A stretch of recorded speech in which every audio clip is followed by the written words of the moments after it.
Oke, welcome back to my channel. Semoga sehat dan sukses selalu buat teman-teman semua yang sudah subscribe dan like video ini. Dan buat teman-teman di rumah yang dalam keadaan kurang enak badan atau dalam keadaan sakit, saya doain cepat sembuh teman-teman, biar kita bisa trading dan trading bareng lagi tentunya. Oke, kita langsung saja. Seperti biasa ya teman-teman ya, sebelum kita lanjut ya, kita bahas atau kita update market dulu nih ya. Untuk per hari ini terjadi kenaikan ya, walaupun kecil ya, 0,43% di Bitcoin ya per hari ini, per video ini saya buat ya. Dan dalam 7 hari terakhir ini ya, kenaikan Bitcoin itu menyusup ya di 2,31%, dan kalau kita lihat semuanya pada mengikuti. Jadi kenaikan tidak terlalu signifikan ya, kecuali untuk Solana ya teman-teman. Dan ke bawah terutama untuk Pepcoin teman-teman ya. Hype juga lagi naik ya, tinggi juga dalam 24 jam ini 14%, Pi Network hampir 3%, Monero hampir 8%, dan kalau kita lihat untuk Pepcoin ya 4,55% teman-teman, agak stabil ya karena per 24 jam ini hanya terjadi koreksi 0,32% ya. Apakah ini titik balik dari Pepcoin? Nanti kita akan bahas ya, karena ada pola dari technical analysis ya yang memungkinkan ya, ada kemungkinan Pepcoin akan grow up kira-kira gitu ya. Untuk Fear and Greed Index ya sekarang di poin 30, teman-teman bisa lihat di sini agak menguat teman-teman dari kemarin di sekitar 25-27-an. Dan untuk Bitcoin domination di sini ya 5 Bitcoin domination naik malah teman-teman ya 1%, naik 7,2% ya 63,1%. Sedangkan market cap overall dari kripto itu teman-teman naik 0,21%, sekarang di 2,65 triliun dolar ya kira-kira gitu. Untuk sentimen kita lihat ini ya, apa namanya? Bentar kita lihat untuk dominasi altcoin ya, ini penting sekali ya karena banyak yang bilang altcoin season kapan ya, masih jauh, sekarang masih di posisi 15 ya, ini masih Bitcoin season teman-teman ya. Jadi ini bisa jadi gini, kalau teman-teman punya uang terus teman-teman mau coba terjun baru ya, kita berbicara baru ya, mau terjun ke kripto terus masuk ke alt season, kemungkinan ini waktu yang tepat ya, karena altcoin season ini belum sama sekali, masih jauh sekali, dia harus ada di posisi ini ya. Dan kalau kita lihat untuk teratas pun ada koin-koin yang baru listing dan kurang terkenal ya karena baru. Jangan tertipu dengan ini ya, hijau-hijau ini ya, ini biasanya koin-koin yang baru listing, kira-kira seperti itu. Untuk sektor meme coin ya, kalau kita lihat lumayan sih ya, maksudnya bisa dibilang sideway, nggak dam-dam amat ya, karena kalau kita lihat di sini ya dalam 7 hari terakhir ini penurunan untuk Dogecoin sedikit ya, untuk si badan Pepcoin juga apa namanya lumayan ya, kira-kira seperti itu. Fartcoin ya up ya, lumayan tinggi ya 18,22% ya. Oke, kita cek ya untuk Pepcoin teman-teman. Ini masih jadi pertanyaan banyak sekali orang, apakah layak untuk di hold jangka panjang atau seperti apa ke depannya. Saya akan update di video kali ini ya. Tapi untuk saya pribadi, Pepcoin ini tetap akan ada harapan di depan karena dia adalah meme coin terbesar ketiga di dunia ya. Market capnya sudah sangat susah untuk digoyang ya, kira-kira gitu.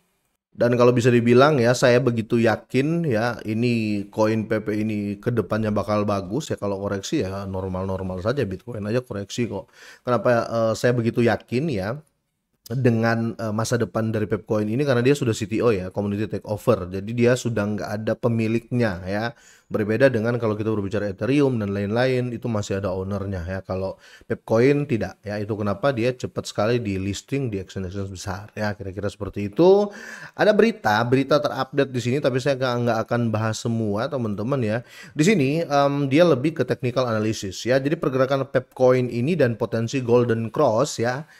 Apa artinya bagi market kripto? Menurut saya teman-teman ya, menurut data yang saya dapat ya, di sini indikator teknis menunjukkan sentimen positif untuk Pepcoin ya. Ini kalau saya zoom ya, ini kalian bisa lihat ada golden cross di sini ya. Ini ya, ini dia pakai apa namanya?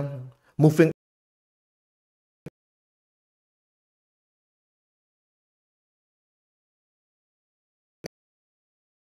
average.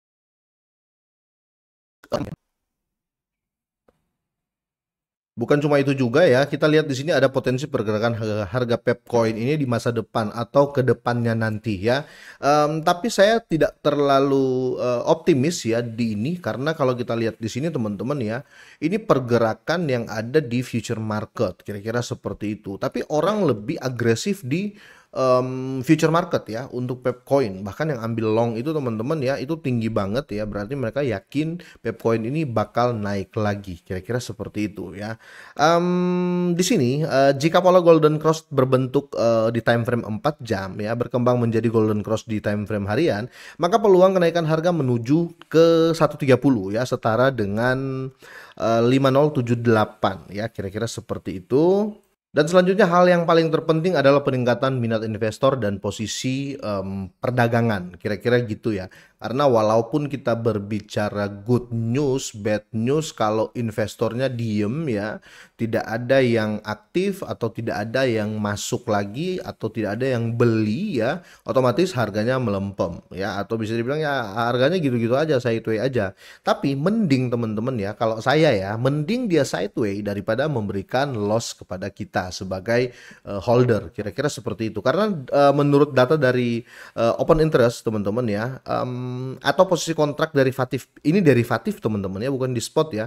Ini posisi derivatif PP ini meningkat sebesar 8,22% menjadi 4,93 triliun. Ini setara dengan 293,43 juta dolar ya. Jadi lonjakan interest ini biasanya menjadi tanda bahwa banyak investor membuka posisi baru di market ya, menandakan minat yang terus bertambah terhadap aset tersebut. Dan kalau kita lihat minatnya mereka itu semua ambil long ya.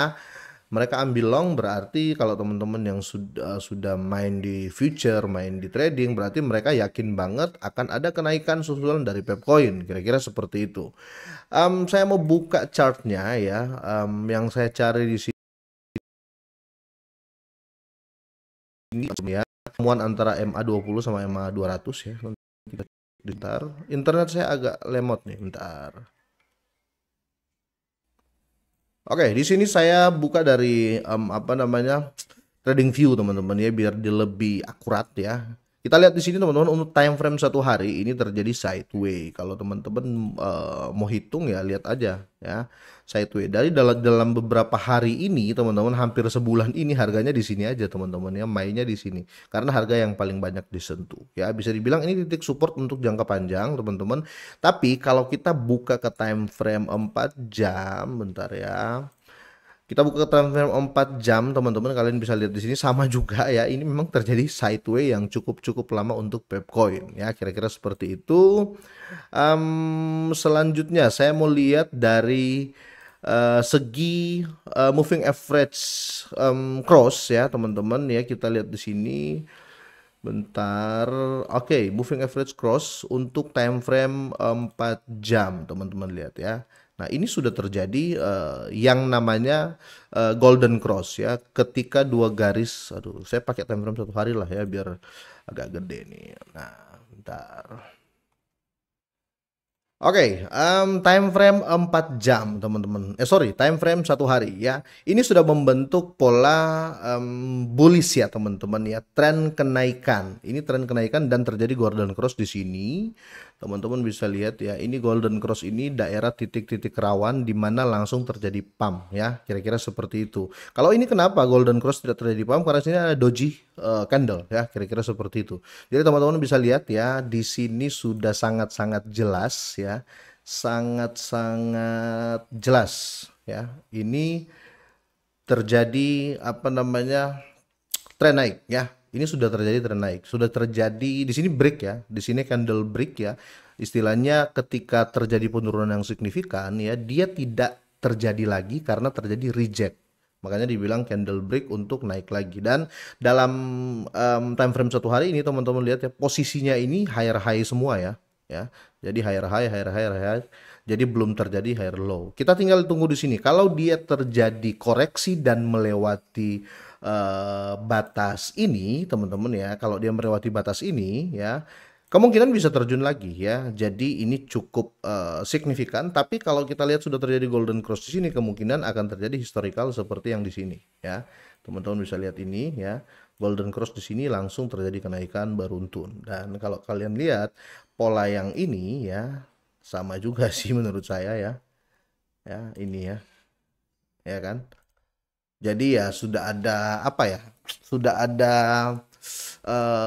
titik-titik yang bisa menjadikan ini kemungkinan kenaikan di Pepcoin ya. Tapi sekali lagi buat kalian semuanya ini hanya technical analysis ya. Semua bergantung ke bad and good news ya.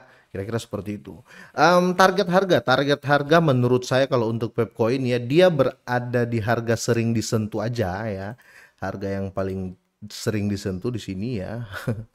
Karena dia koreksinya paling banyak di sini ya, atau enggak nanti di sini ya, atau enggak nanti di sini ya, paling paling apa eh, banyak disentuh ya, kemungkinan dia di 736 ya, di 50 ini ya, harga yang ini ya 50736 atau 50737, kira-kira seperti itu.